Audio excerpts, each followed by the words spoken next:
binigyang diin ni Pangulong Ferdinand R. Marcos Jr. na patuloy ang hakbang ng pamahalaan sa pagtulak ng mga programa para sa overseas Filipino workers.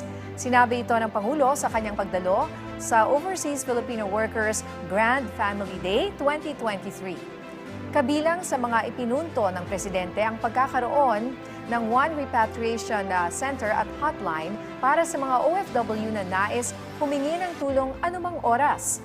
Nagsisikap din anya ang pamahalaan para sa reintegration ng mga OFW na nais nang umuwi at manatili na lamang sa bansa. Inihayag din ng Pangulo ang mga education benefits para sa mga anak ng mga OFW, gayon din ang healthcare.